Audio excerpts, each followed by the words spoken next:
Kami lanjutkan Kompas Petang, Saudara. Polisi berhasil mengungkap teka-teki perampokan rumah mewah di kawasan Menteng, Jakarta Pusat. Polisi mengatakan kasus perampokan emas fiktif dan pelaku penganiaya korban telah ditangkap. Polisi ungkap awalnya kasus ini dilaporkan oleh seorang saksi sebagai perampokan di sebuah rumah mewah pada 16 Juni yang membuat salah satu korban terluka hingga kritis. Namun akhirnya polisi menangkap pelaku yang juga rekan kerja korban. Polisi mengatakan motif pelaku tega menganiaya korban karena sakit hati akibat ulahnya yang lambat saat bekerja.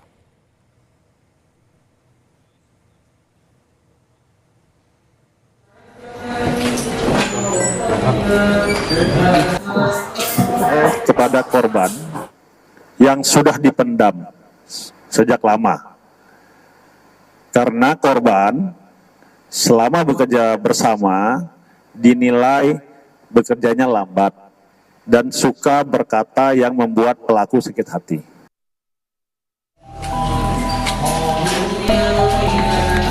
Polres Metro Jakarta Pusat menetapkan perempuan berinisial T sebagai tersangka kasus percobaan pembunuhan terhadap rekan kerjanya MHA di sebuah rumah di kawasan Menteng, Jakarta Pusat.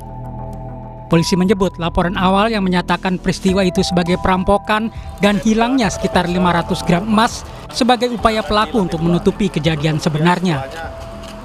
Bahwa keterangan awal dari saksi yang ada di TKP pertama itu atau saudari T itu kita duga palsu.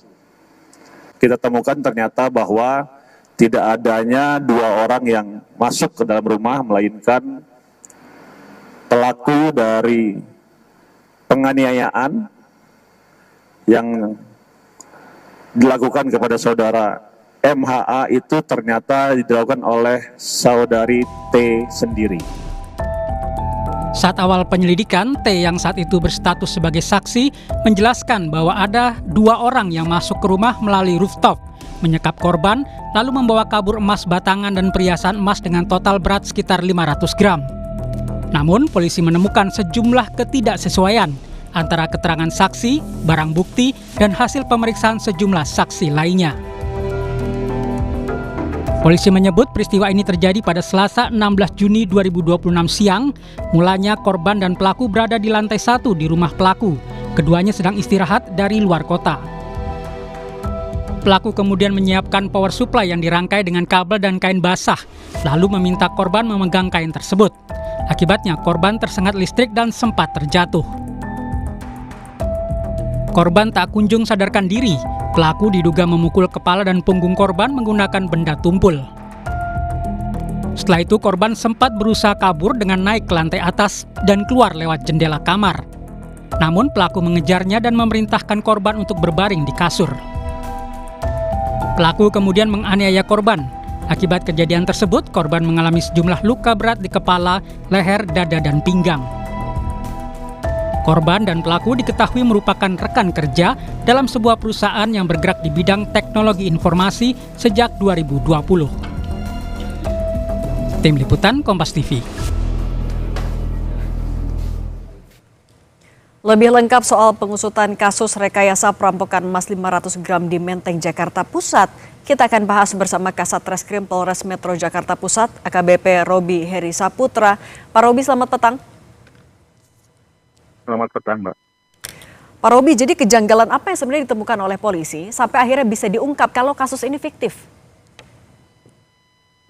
Sebenarnya ini berdasarkan hasil pemeriksaan kami ya secara saintifik. Namun secara teknis memang ada beberapa hal yang mungkin teknis penyelidikan kita tidak sampaikan. Tapi secara garis besarnya yang mencurigakan adalah ketika disampaikan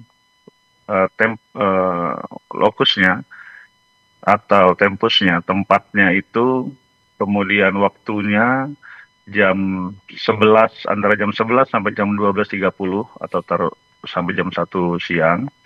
Terus kemudian laporan pertama kali yang kami terima itu jam 4 sore. Artinya ada selisih waktu lebih dari 2 jam, di mana saksi yang saat itu tidak terluka, melihat rekannya terluka parah, tapi tidak berteriak minta tolong, kemudian tidak menelpon polisi, dan juga tidak menghubungi paramedik untuk menolong temannya yang terluka tersebut. Jadi dari situ saja kita cukup janggal, kemudian dari beberapa yang kita temui di tempat kejadian perkara dan kesaksian-kesaksian bahwa tidak konsistensinya khususnya masalah ada orang yang masuk dan keluar yang diduga atau yang diceritakan sebagai perampok itu tidak valid.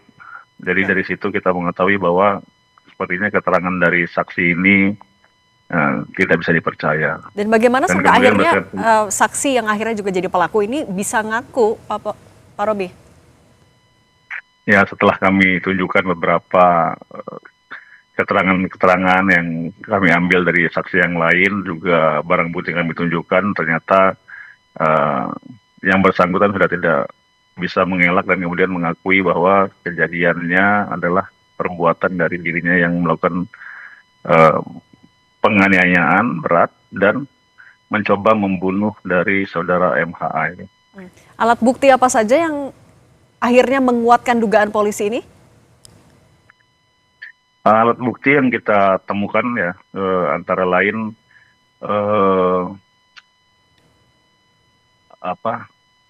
pisau, terus kemudian robekan kain dengan noda darah, potongan pakaian dari milik korban MHA, unit power supply yang digunakan untuk menyetrum, kemudian palu, kemudian tabung nitrogen juga yang berlumuran darah yang digunakan untuk menyimpan atau memberikan nitrogen kepada korban dan juga untuk memukul kepala korban. Oke. Kemudian unit stun gun atau taser atau alat kejut listrik, dan juga wajan besi yang digunakan untuk memukul kepala dan punggung korban. Oke, Pak Robi, tapi sebenarnya sudah berapa lama pelaku merencanakan aksinya ini? Untuk perencanaan aksinya masih kami telusuri, termasuk motif yang disampaikan oleh pelaku bahwa pelaku ini sakit hati karena selama bekerja bersama dia menilai korban ini lambat dan juga suka berkata yang menyakitkan hatinya. Namun tentu saja motif ini masih kita dalami, apakah motif ini benar adanya atau masih ada motif lain yang disembunyikan oleh pelaku. Dan pelaku ini melakukan tindak pidananya sendiri atau ada bantuan orang lain, Pak? Sampai dengan saat ini, fakta pemeriksaan dan temuan kami bahwa pelaku ini melakukan sendiri. Namun tentu saja ini juga belum berupa final. Kita lihat perkembangan pemeriksaan nanti, apakah nanti turut melibatkan orang lain atau tetap hanya dia sendiri. Dan pasal yang disangkakan kepada pelaku adalah pasal percobaan pembunuhan atau pembunuhan berencana? Betul. Jadi sesuai dengan KUHP, Undang-Undang Nomor 1 Tahun 2023, itu kita kenakan di pasal 459, itu pembunuhan berencana, untuk pasal 17, artinya percobaan. Karena perbuatan pelaku ini belum selesai, karena ternyata korban kan tidak meninggal, artinya belum selesai. Dengan ancaman hukuman maksimalnya 20 tahun pidana penjara, karena percobaan jadi 2/3 dari 20 tahun pidana penjara tersebut. Oke. Juga pasal 466 atau penganiayaan. Oke. Kalau kondisi korban saat ini bagaimana, Pak Robi?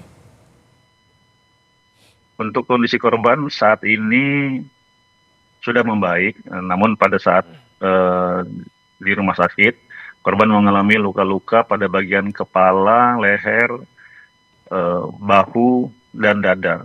Cukup banyak luka-lukanya. Ada luka robek pada dahi, terus kemudian pada bibir, atas, bawah, dagu, giginya tanggal, kemudian luka benturan memar pada bagian kepala. Oke. Juga bagian leher juga ada luka bekas jeratan di leher, Oke. juga ada luka robek bekas pisau Oke, di Pak. belakang sisi kanan dan Oke. di belakang. Baik. Ya, gimana, Mbak? Oke.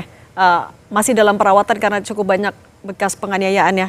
AKBP Robi Heri Saputra, Kasat Reskrim Polres Metro Jakarta Pusat, terima kasih sudah berbagi bersama kami di Kompas Petang. Saya selalu.